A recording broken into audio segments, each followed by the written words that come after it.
مسؤولية عظيمة. ورأى الرسول صلى الله عليه وسلم بين وقال يا معشر النساء اتقين الله، يا معشر النساء اتقين الله فإني قد اطلعت إلى جهنم فوجدت أكثرها النساء.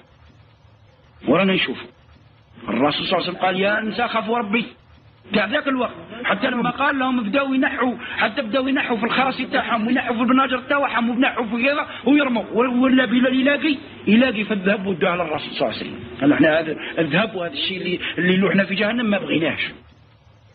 قال يا نساء خافوا ربي، راني شفت جهنم ولقيتها معمرة بالنساء.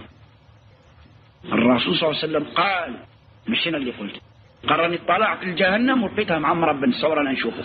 لأن الإنسان مؤمن كذا تقي نقي في حق المرأة تقول له أنا فلانة قالت وفلانة كذا لابد كذا، يا ودي العالم الفلاني قال ولا الشيخ الفلاني قال خليني منه وفلانة ولا ما ندير دير كيما دار جارك ولا حول باب دارك، هكذا راهم يقولوا يا صح نديروا كيما دار جارنا في الخير.